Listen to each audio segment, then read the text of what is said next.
Hello दोस्तों, मैं सौरभ मलिक आप सभी का टॉपिक स्टडी में स्वागत करता हूं। दोस्तों, आज मैथ की वीडियो में हम पढ़ने वाले हैं मैथ का important chapter profit and loss.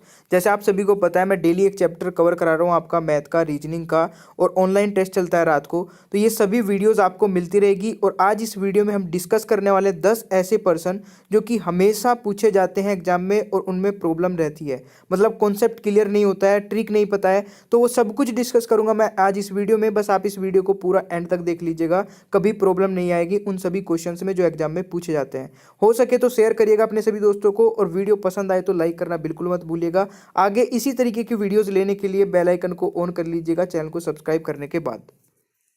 तो चलिए स्टार्ट करते हैं आज के इस चैप्टर को। और यहाँ पे मैं बिल्कुल बेसिक से जीरो लेवल से स्टार्ट करने वाला हूँ प्रॉफिट एंड लॉस को। सबसे पहले मैं आपको कॉस्ट प्राइस, सीपी क्रय मूल्य, और सेलिंग प्राइस विक्रय मूल्य के बारे में बताऊंगा, क्योंकि बहुत सारे बच्चे जब हाई लेवल के क्वेश्चन पे हम जाते हैं, और अच्छे लेवल के क्वेश्चन पे जाने के बाद में जब हमें ये नहीं पता चलता कि कौन सा इसमें सीपी और कौन सा एसपी है, तो वहाँ पे बहुत प्रॉब्लम आती है। तो बिल्कुल बेसिक से पढ़ते हुए चलेंगे स्टेप बाय स्टेप, तो प्रॉब्लम कहीं पे नहीं आएगी।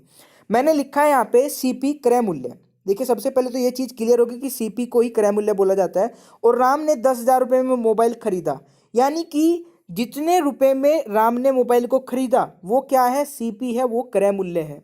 ठीक है। सेलिंग प्राइस क्या होती है, राम ने 12,000 रुपये में मोबाइल बेच दिया, एक तो ये सीपी है, और राम ने 8,000 रुपये में बेच दिया, सॉरी सेलिंग प्राइस है, एसपी है। 8,000 रुपये में मोबाइल बेच दिया तो ये सेलिंग प्राइस है। दो सेलिंग प्राइस का मतलब क्या है, राम ने एक बार तो इस मोबाइल को प्रॉफिट पे बेचा है 2,000 के, और एक बार बेचा है लॉस पे। तो इस कंडीशन में आप समझ गए होंगे कि सेलिंग प्राइस आपकी दो हो सकती है। ठीक है, एक आपकी प्रॉफिट वाली, एक लॉस वाली। अब यहाँ पे हमें क्या पता चलता है कि जब हमारा प्रॉफिट होगा तो सेलिंग प्राइस बड़ी होगी, कॉस्ट प्राइस से सेलिंग प्राइस आपकी बड़ी होगी। और जब हमारा लॉस होगा तो हमारी सीपी से सेलिंग प्राइस छोटी होगी।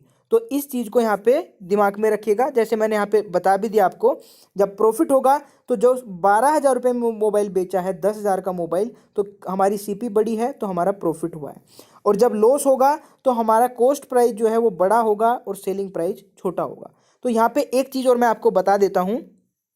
देखिए, जब भी आपका प्रॉफिट हो चाहे लॉस हो, तो नीचे जो रखा जाएगा, बेस में रखा जाता है। जब पूछा जाता है कि प्रॉफिट परसेंटेज बताइए, लॉस परसेंटेज बताइए बताइए, क्वेश्चन में पूछा जाता है, तो नीचे हमेशा सीपी आता है, कॉस्ट प्राइस आता है, क्रय मूल्य आता है।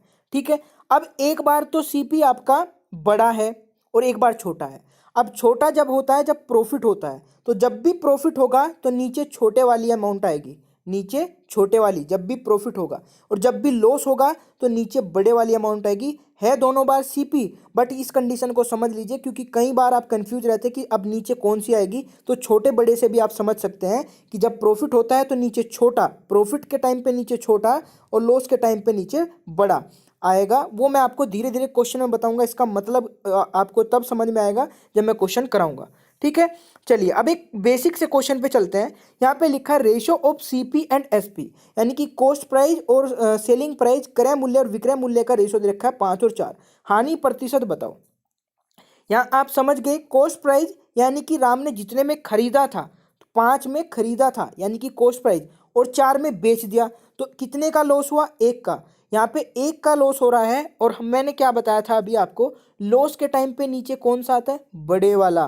तो इन दोनों में बड़ा कौन सा है, सीपी। तो मैंने बताया था आएगा नीचे सीपी, बट आपको ये भी पता होना चाहिए कि बड़े वाला आता है, क्योंकि कई बार यही समझ में नहीं आता कि नीचे अब रखे कौन सा। तो आप समझ जाइए कि नीचे बड़े वाला आएगा। जब लॉस होगा तो 1/5 गुना 100 कर दीजिए, 20% का लॉस आपका राइट आंसर आ गया। ये तो बेसिक सा क्वेश्चन है। ठीक है, धीरे धीरे लेवल को बढ़ाते हुए चलेंगे। आपका नेक्स्ट क्वेश्चन है क्वेश्चन नंबर 2। किसी रेडियो को 25% हानि पर बेचने से 510 रुपये प्राप्त होते हैं, तो बताओ 25% लाभ प्राप्त करने के लिए उसे कितने में बेचना चाहिए। तो यहाँ पे जब भी किसी वस्तु को हानि पे बेचा जाता है, तो आपको क्या करना है, 100 माइनस जितनी हानि पे 25, तो 25 माइनस कर दीजिए, यानी कि उसे 75% पे बेचा गया। अगर किसी वस्तु को प्रॉफिट पे बेचा जा रहा है, लाभ पे बेचा जा रहा है, मान लीजिए 25% के लाभ पर बेचा जाता, तो 100 प्लस 25 करते, तो वो 125% की वैल्यू पर बेचा गया था। तो यहाँ पे क्या हुआ है कि रेडियो को 25% हानि पर बेचा गया और 510 रुपये मुझे प्राप्त हुए। तो जो मेरी सीपी थी, क्रय प्राइस था, क्रय मूल्य था, वो 100% होगा, बट जब मैंने उसको बेचा तो मुझे मिले 25% हानि के प्राइस, यानी कि 75% मिले सिर्फ मेरे को, क्योंकि 25% की मुझे हानि हुई है और जो उसके प्राइस थे 25% हानि के वो 510 रुपये थे। यानी कि आपको मिला 75% की वैल्यू। 100 में से 75% की वैल्यू के इक्वल क्या है, 510 रुपये। आपको निकालना क्या है, तो बताओ 25% प्रतिशत लाभ प्राप्त करने के लिए उसे कितने में बेचा जाना चाहिए। तो यानी कि जब मैं उस 25% उस पर लाभ कमाऊंगा तो मैं उसे कितने में बेचूंगा, 100 प्लस 25 में, तो 125 में मैं उसको बेचूंगा।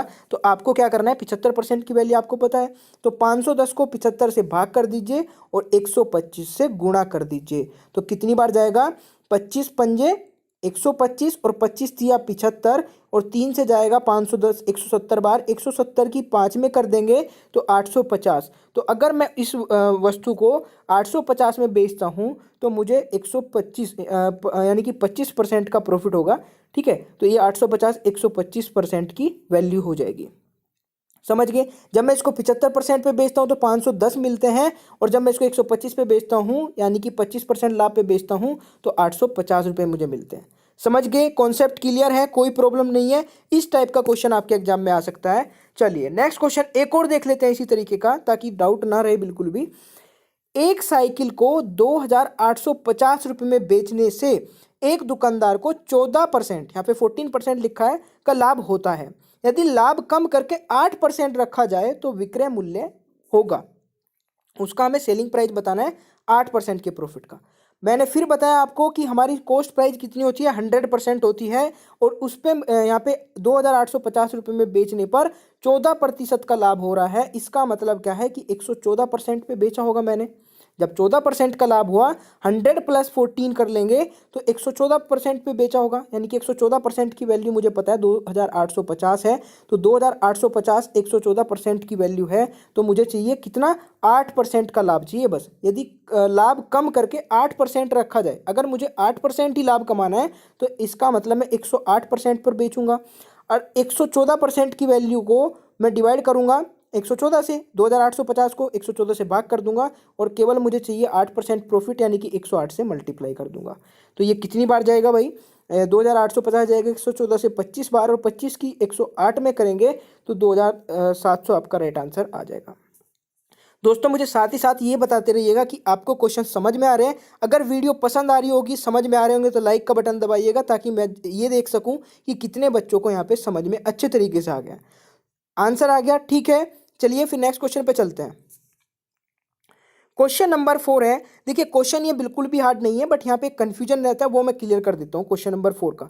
अभी जब वीडियो का आप पूरा एंड तक देखेंगे ना, कुछ क्वेश्चन इतने इंटरेस्टिंग और इतने इंपॉर्टेंट है कि मज़ा आ जाएगा, कि आप बोलेंगे कि हाँ यार ये क्वेश्चन में मेरे को प्रॉब्लम रहती थी, और उसके बाद नहीं रहेगी। ठीक है, क्वेश्चन नंबर 4 है, विकास ने 12,000 रुपये का सामान खरीदा, उसे दुकान तक लाने में 2,000 रुपये का अतिरिक्त खर्च पड़ा।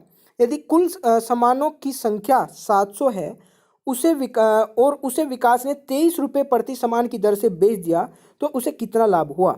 अब यहाँ पे थोड़ा ध्यान से देखिए, विकास ने 12,000 रुपये का सामान खरीदा, सीपी उसकी क्या बनेगी, 12,000 रुपये का सामान खरीदा, 2 रुपये उसे अतिरिक्त खर्च पड़ा है उसे दुकान तक लाने में, तो 2,000 रुपये वो भी ऐड कर देंगे। भाई कॉस्ट प्राइस क्या होती है, हमारी लागत। जब किसी सामान को हमने खरीदा और उसमें एक्स्ट्रा भी खर्चे हो रहे हैं तो वो भी तो उसकी लागत ही हुई ना, तो 2,000 वो भी इसमें प्लस कर देंगे। यहाँ पे ये वाली गलती बहुत सारे बच्चे कर जाते हैं, इसको ऐड नहीं करते हैं। तो उसका जो सीपी बन गया वो कितना बन गया, 14,000, 14,000 रुपये का उसका कॉस्ट प्राइस बन गया।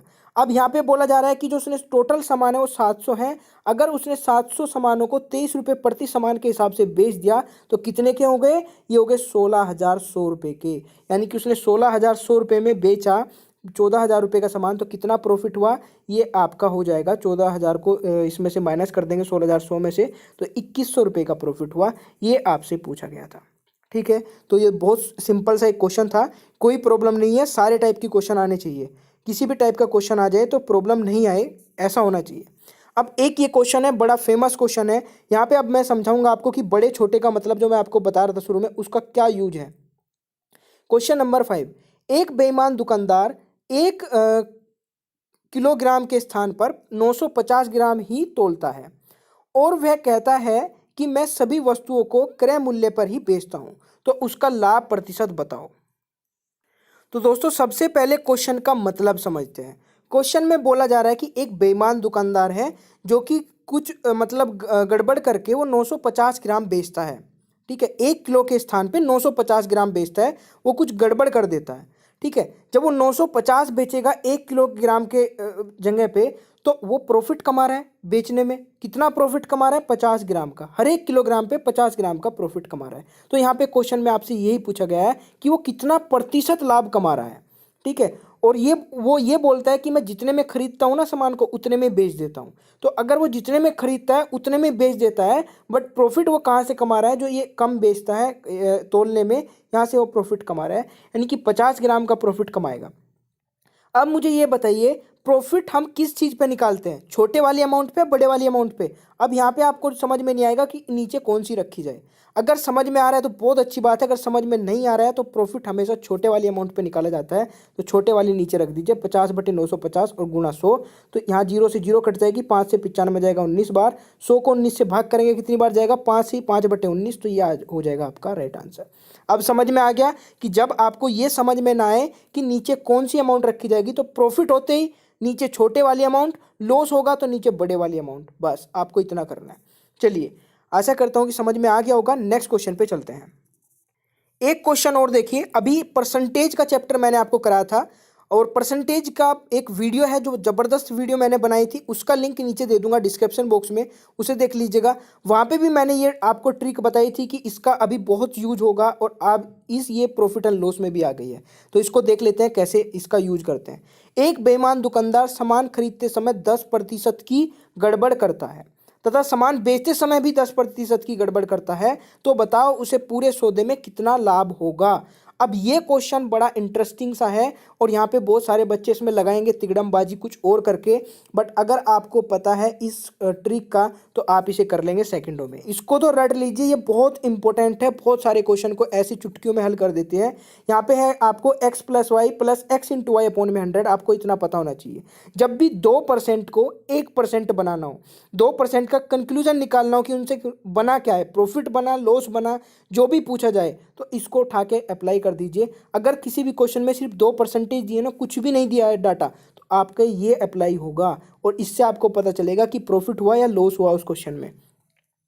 ठीक है, तो यहाँ पे देखिए क्या करना है आपको भाई। जब वो खरीदता है तब भी 10% की गड़बड़ करता है, जब बेचता है 10% की गड़बड़ करता है, यानी कि वो 10% प्रॉफिट तब कमा रहा है, 10% प्रॉफिट अब कमा रहा है। तो यहाँ पे बहुत सारे बच्चे क्या करेंगे, वो 20% प्रॉफिट कमा रहा है, और आपको ऑप्शन में भी मिल जाएगा, बट वो राइट आंसर नहीं होगा। यहाँ पे आपको क्या करना है, 10 + 10, ठीक है, प्लस 10 × 10/100 आपको करना है। तो 10 + 10 कितना हो जाएगा? 20, और ये 0 से 0 कट जाएगा, 1 की 1 में करेंगे तो 1, तो उसे 21% का प्रॉफिट हो रहा है। ये आपका होगा सही आंसर। ठीक है भाई, आशा करता हूँ कि समझ में आ गया होगा। अगर किसी भी क्वेश्चन में डाउट रहता है तो नीचे कमेंट बॉक्स में टाइप कर दीजिए कि क्वेश्चन नंबर इसमें प्रॉब्लम है, बताइएगा दोबारा से, तो दोबारा से भी बताया जाएगा। चलिए नेक्स्ट क्वेश्चन पे चलते हैं। क्वेश्चन नंबर 7, देखिए ये इतना फेवरेट क्वेश्चन है अलग अलग एग्जाम में। पुलिस का एग्जाम ले लीजिए, एसएससी का एग्जाम ले लीजिए, सभी एग्जाम में क्वेश्चन एक एक बार आ चुका है। बस थोड़ा सा लो हाई लेवल रहता है, यानी कि ये लो हाई लेवल भी नहीं बोल सकते, मतलब इसी टाइप का क्वेश्चन पूछा जाता है। तो इसमें बोला जा रहा है 4 रुपये में 3 के दर से नींबू खरीद कर 3 में 4 की दर से बेच दिए, तो बताओ हानि प्रतिशत बताओ। तो यहाँ पे देखिए, अब आपको थोड़ा पढ़ने में अजीब सा लगा होगा क्वेश्चन, अब करेंगे कैसे ये तो पता ही नहीं चलेगा। यहाँ पे बोला 4 रुपये में 3 की दर से नींबू खरीद कर 3 में 4 की दर से बेच दिए, तो आपको ज़्यादा क्वेश्चन समझने की जरूरत भी नहीं है। यहाँ पे आपको बस एक चीज़ पता होना चाहिए, ये प्राइस है और ये क्वांटिटी है, बस। अगर आपको इतना पता चल गया तो एक साइड में लिखिए प्राइस, एक साइड में लिखिए क्वांटिटी। 4 में 3 खरीदे ये सोचिए, और 3 में 4 बेच दिए, तो ऑब्वियसली बात है आप सीधा सीधा देख सकते हैं हुआ तो लॉस ही है। बट आपको अगर ये भी नहीं समझ में आ रहा कि लॉस हुआ प्रॉफिट हुआ, तब भी कोई टेंशन की बात नहीं है। इस तरीके से उठा के इनकी क्रॉस मल्टीप्लाई कर दीजिए, 3 की 3 में करेंगे 9, 4 की 4 में करेंगे 16। अब अगर क्वांटिटी वाली साइड बड़ी आए, अगर ये वाली साइड बड़ी आए तो हमेशा लॉस होगा, और अगर ये रुपीज़ वाली साइड बड़ी आए तो ये आपका प्रॉफिट होगा। समझ गए? लॉस कब होगा? जब क्वांटिटी वाली साइड बड़ी आए, और प्रॉफिट कब होगा? जब आपका रुपीज़ वाली साइड बड़ी आए। तो ये बिल्कुल सोचने वाली बात ही खत्म हो गई कि यहाँ पे इस क्वेश्चन में प्रॉफिट हुआ है लॉस हुआ, सीधा सीधा समझ में आ गया कि लॉस हुआ है। ये कितना लॉस हुआ है? 7 का लॉस हुआ है। अब फिर बात आती है कि इन दोनों में से नीचे कौन सा रखा जाए। नीचे आपका रखा जाएगा, जब लॉस होगा नीचे क्या रखा जाएगा, बड़े वाली अमाउंट। इन दोनों में बड़ी कौन सी है, ये वाली, तो नीचे रख दीजिए ये 7/16 गुना 100 से कर दीजिए, तो कितना आ जाएगा 43 कंप्लीट 3/4% आपका प्रॉफिट लॉस आ जाएगा, या फिर हम बोल सकते हैं 43.75% का लॉस होगा। अब ये बताइए कैसा मतलब क्वेश्चन लगा आपको ये सोल्व करने के बाद में। और इसी टाइप का एक क्वेश्चन मैं आपको देता हूँ घर के लिए, तो ट्राई करके देखिए, आंसर दीजिए कमेंट बॉक्स में। मैं जरूर देखूंगा कि कितने बच्चों ने आंसर दिया, ताकि मुझे पता चलेगी कि जो मैंने ट्रिक आपको सिखाई वो आपको समझ में कितनी आई है। तो ये वाला क्वेश्चन जल्दी से ट्राई करिए और राइट आंसर कमेंट बॉक्स में बताइएगा।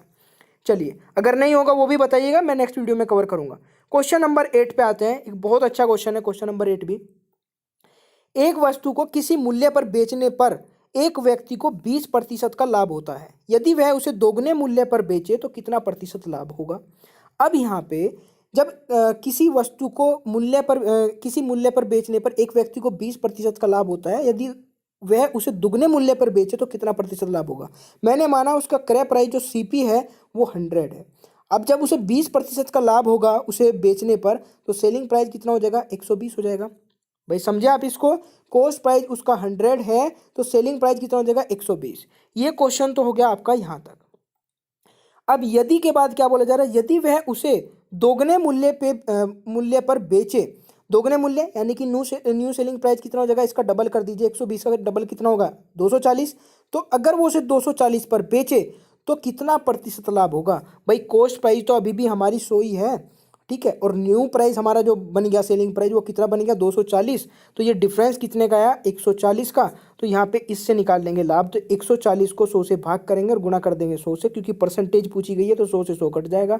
140% का आपको लाभ हो गया, ठीक है, प्रॉफिट, ठीक है। तो प्रॉफिट कितने का हुआ है 140%। अब बताइए क्या समझ में नहीं आया क्वेश्चन, अगर समझ में आया तो बताइएगा भाई कमेंट बॉक्स में। चलिए क्वेश्चन नंबर 9 पे आ जाते हैं। 9 भी बहुत अच्छा क्वेश्चन है। ये कैसे यार ब्लर सा हो गया। चलिए क्वेश्चन नंबर 9 में पढ़ के बताता हूँ, समझ में तो आ रहा होगा। किसी व्यक्ति ने एक कुर्सी 10% लाभ पर बेची। किसी व्यक्ति ने एक कुर्सी 10% लाभ पर बेची। यदि वह 20% कम पर खरीदे तथा 10 रुपये अधिक पे बेचता तो उसे 40% लाभ होता। कुर्सी का क्रय मूल्य ज्ञात कीजिए। बहुत इंटरेस्टिंग क्वेश्चन है, सेकंडों में होगा, समझिएगा एक एक लाइन को। भाई किसी व्यक्ति ने कुर्सी 10% लाभ पर बेची, यानी कि कुर्सी का जो सीपी होगा, क्रय प्राइस होगा, उसने 100 में खरीदी होगी, 110 में बेच दी 10% लाभ पर। ये तो हो गया आपका क्वेश्चन, कहाँ तक, यहाँ तक हो गया, यहाँ तक, ठीक है। वह उससे 20% कम में खरीदे।